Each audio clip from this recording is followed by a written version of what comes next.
નમસ્કાર અમારા વાલા પેન્શનર મિત્રો, નિવૃત્ત કર્મચારી મિત્રો, ભાઈઓ તથા બહેનો, આપ સૌનું હાર્દિક સ્વાગત છે આપણી પોતાની યુટ્યુબ ચેનલ પેન્શન ગુજરાતમાં।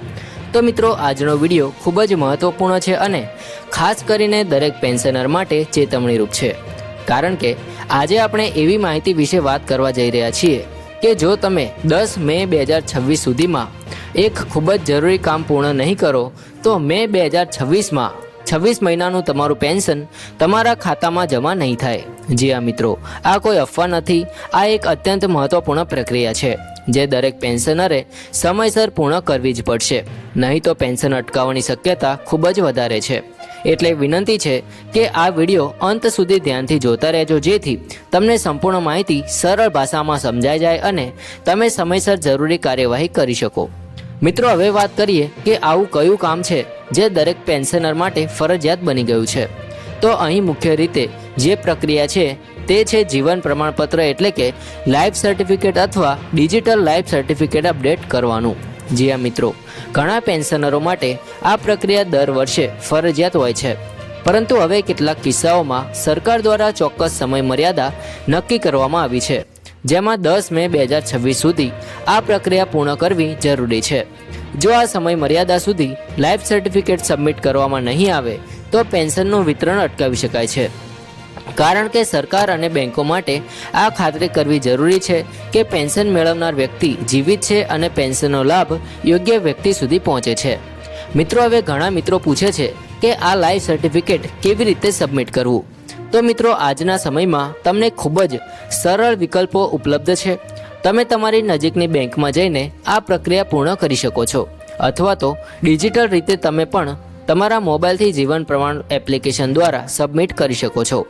ઘણા CSC સેન્ટરો એટલે કે કોમન સર્વિસ સેન્ટરો પર પણ આ સેવા ઉપલબ્ધ હોય છે, જ્યાં તમે જઈને ફિંગરપ્રિન્ટ દ્વારા તમારી ઓળખ ચકાસણી કરીને તરત જ લાઈફ સર્ટિફિકેટ સબમિટ કરી શકો છો।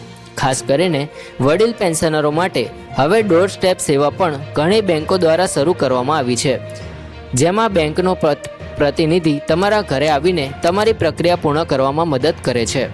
મિત્રો, હવે થોડું ધ્યાન આપીએ આજના બીજા મહત્વપૂર્ણ વિષય પર, જે છે 8મું પગાર પંચ। જી હા મિત્રો, તાજેતરમાં દિલ્હીમાં 8મા પગાર પંચની 3 દિવસીય મહત્વપૂર્ણ બેઠક યોજાઈ હતી, જેમાં દેશભરના વિવિધ કર્મચારી સંગઠનો અને પેન્શન યુનિયનો દ્વારા અનેક મહત્વપૂર્ણ માંગણીઓ રજૂ કરવામાં આવી હતી। આ બેઠક ખૂબ જ મહત્વપૂર્ણ હતી, કારણ કે તેમાં કર્મચારીઓ અને પેન્શનરોના હિતોને ધ્યાનમાં રાખીને ભવિષ્યના પગાર માળખા અને પેન્શન લાભો અંગે ચર્ચા કરવામાં આવી હતી। મિત્રો, આ બેઠક દરમિયાન કુલ 10 મુખ્ય માંગણીઓ રજૂ કરવામાં આવી હતી, જેમાં ખાસ કરીને જૂના પેન્શન સ્કીમની પુનઃસ્થાપના, પગારમાં વધારો, વિવિધ ભથ્થાઓમાં સુધારો અને નિવૃત્ત કર્મચારીઓ માટે વધુ સુરક્ષા અને સુવિધાઓ ઉપલબ્ધ કરાવવાની માંગ કરવામાં આવી હતી। કર્મચારી સંગઠનોનું માનવું છે કે હાલના સમયમાં વધતી મોંઘવારી અને જીવન જીવવાના ખર્ચને ધ્યાનમાં રાખીને પેન્શન અને પગારમાં યોગ્ય સુધારો કરવો ખૂબ જ જરૂરી છે। 8મા પગાર પંચ દ્વારા આ બેઠક દરમિયાન મળેલ પ્રતિસાદને ખૂબ જ ગંભીરતાથી લેવામાં આવ્યો છે અને અધિકારીઓનું કહેવું છે કે આ પરામર્શ પ્રક્રિયા ખૂબ જ મહત્વપૂર્ણ છે, કારણ કે આના આધારે જ અંતિમ ભલામણો તૈયાર કરવામાં આવશે। આનો સીધો અસર દેશના લાખો કર્મચારીઓ અને પેન્શનરોના જીવન પર પણ પડશે, કારણ કે પગાર અને પેન્શન માળખામાં થનારા ફેરફારો તેમના રોજિંદા જીવનને પ્રભાવિત કરશે। મિત્રો, હવે આગળની બેઠકો અંગે વાત કરીએ તો 8મા પગાર પંચની ટીમ હવે દેશના વિવિધ વિસ્તારોની મુલાકાત લેવા જઈ રહી છે, જેમાં હૈદરાબાદ, શ્રીનગર અને લદ્દાખનો સમાવેશ થાય છે। 18 થી 19 મે દરમિયાન હૈદરાબાદમાં બેઠક યોજાશે, ત્યારબાદ 1 થી 4 જૂન દરમિયાન શ્રીનગરમાં અને 8 જૂનના રોજ લદ્દાખમાં બેઠક યોજાશે। આ બેઠકનો મુખ્ય ઉદ્દેશ્ય છે કે વિવિધ વિસ્તારોના કર્મચારીઓ અને પેન્શનરોની વાસ્તવિક સમસ્યાઓ અને માંગણીઓને સમજી શકાય અને તે આધારે યોગ્ય નિર્ણય લેવામાં આવી શકે। મિત્રો, આ પ્રક્રિયામાં એક મહત્વપૂર્ણ બાબત એ છે કે તમામ હિસ્સેદારોને સત્તાવાર પોર્ટલ પર પોતાની માંગણીઓ અને સૂચનો રજૂ કરવા માટે આમંત્રિત કરવામાં આવ્યા છે। આ એક ખૂબ જ સારો મોકો છે, જેમાં પેન્શનરો અને કર્મચારીઓ પોતાના મંતવ્યો સરકાર સુધી સીધા પહોંચાડી શકે છે। જો તમારી પાસે પણ કોઈ સમસ્યા અથવા સૂચન હોય તો તમે આ પ્લેટફોર્મનો ઉપયોગ કરીને તમારી વાત રજૂ કરી શકો છો। મિત્રો હવે ફરી એકવાર તમને યાદ અપાવું કે 10 મે 2026 સુધી લાઈફ સર્ટિફિકેટ સબમિટ કરાવવાનું કામ ભૂલતા નહીં, કારણ કે આ ખૂબ જ મહત્વપૂર્ણ છે અને જો આ કામ અધૂરું રહી જાય તો તમારું પેન્શન અટકી શકે છે, જેનાથી તમે આર્થિક મુશ્કેલીઓનો સામનો કરવો પડી શકે છે. સમયસર આ પ્રક્રિયા પૂર્ણ કરીને તમે આવી મુશ્કેલીઓથી બચી શકો છો. મિત્રો હવે આ માહિતીનો થોડું વધુ વિસ્તૃત રીતે સમજીએ, જેથી કોઈ પણ પેન્શનર મિત્રો પાસે કોઈ ગેરસમજ ન રહે અને દરેક વ્યક્તિ સમયસર યોગ્ય પગલાં લઈ શકે. ઘણી વખત એવું બને છે કે આપણે લાઈફ સર્ટિફિકેટ શબ્દ સાંભળીએ છીએ પણ તેની પાછળનું મહત્ત્વ પૂરતું સમજતા નથી. મિત્રો, સરકાર માટે અને બેંક માટે આ એક ખૂબ જ મહત્ત્વપૂર્ણ પ્રક્રિયા છે, કારણ કે દેશભરમાં લાખો પેન્શનરો છે અને દરેક નિયમિત પેન્શન મળતું હોય છે. માટે સત્તાવાળાઓએ ખાતરી કરવી પડે છે કે જે વ્યક્તિ પેન્શન લઈ રહ્યા છે તે હજી જીવિત છે. આ એક સામાન્ય ચકાસણી પ્રક્રિયા છે, પણ જો આપણે તેને સમયસર પૂર્ણ ન કરીએ તો સીધો આપણા પેન્શન પર અસર પડે છે.